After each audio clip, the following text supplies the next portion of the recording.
ওইটা হচ্ছে ভারত এবং ওইখানে কিন্তু একটা বিএসএফ দাঁড়িয়ে আছে, আর এই পাশে হচ্ছে আমাদের বিজিবির যে চেক পয়েন্ট।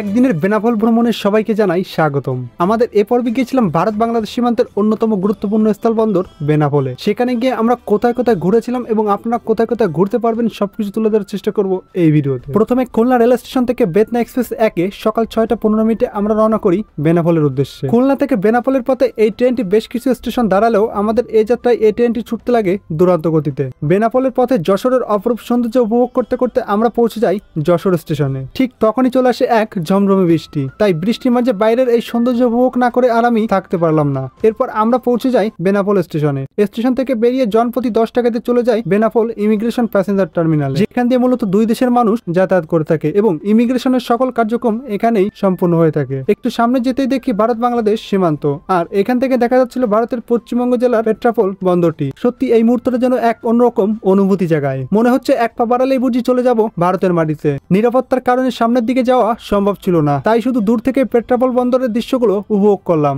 এরপর এখান থেকে জনপ্রতি 10 টাকা দিয়ে চলে যায় নতুন কার্গো ভেহিকেলস টার্মিনাল গেটে, যেখানে গিয়ে দেখতে পাই ভারত বাংলাদেশের এক্সপোর্ট ইম্পোর্টের সব থেকে বড় লেন। দেশের প্রায় 90% বাণিজ্য এই বন্দর দিয়েই সম্পূর্ণ হয়ে থাকে। এখান থেকে কলকাতা শহরের দূরত্ব মাত্র 80 কিলোমিটার। এরপর এখান থেকে আমরা 130 টাকাতে একটা অটো রিজার্ভ করে পাটবাড়ি মন্দির ও বর্ডার এরিয়া আরো কাছ থেকে দেখার জন্য রওনা করি। তবে চলতে চলতে ড্রাইভার ভাই দিক নির্দেশনা জানতে পারি এখান থেকে স্পষ্টভাবে বর্ডার দেখা যায়। তো আমি কিন্তু এই মুহূর্তে অবস্থান করছি কিন্তু বাংলাদেশে, এবং আমার পাশে দেখতে পাচ্ছেন ওইটা হচ্ছে ভারত এবং ওইখানে কিন্তু একটা বিএসএফ দাঁড়িয়ে আছে, আর এই পাশে হচ্ছে আমাদের বিজিবির যে চেক পয়েন্ট, এবং আমরা কিন্তু এখানে আছি। আপনাদের একটু দেখাই, এইখানে কিন্তু একটা বিএসএফ চেক পয়েন্ট এবং এইটা হচ্ছে বর্ডার।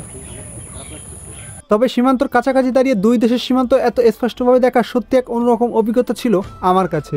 এরপর এখান থেকে দেখা শেষ করে আমরা এই রোড ধরে সীমান্ত এলাকা উপভোগ করতে করতে পৌঁছে যাই বেনাপোল মেইন রোডে। সেখান থেকে কলেজ রোড ধরে চলে যাই পাটবাড়ি আশ্রম মন্দিরে। আর মন্দির প্রবেশ করতে এই সুবিশাল প্রবেশদ্বার দেখে আমি অবাক হয়ে গেলাম। আধুনিক কারুকার্যে সজ্জিত এই বিশাল প্রবেশদ্বার যেন প্রাচীন ঐতিহ্যের এক উজ্জ্বল সাক্ষী। প্রায় 500 বছর আগে শ্রী শ্রী হরিদাস ঠাকুর প্রতিষ্ঠা করেছিলেন এই আশ্রম মন্দিরটি। এখানে আসলে আপনি দেখতে পাবেন মন্দির চত্বরে থাকা দুইটি প্রাচীন শতবর্ষী গাছ, যার নাম তমাল ও মাধবীলতা। তাই মানুষের কাছে বেনাপোল পাটবাড়ি মন্দির আধ্যাত্মিকতা, ভক্তি, ইতিহাস ও ঐতিহ্যের মিলনস্থান হিসেবে বেশ পরিচিত। প্রতি বছর ফাল্গুনী পূর্ণিমা উপলক্ষে এখানে অনুষ্ঠিত হয় 4 দিনের দোল উৎসব।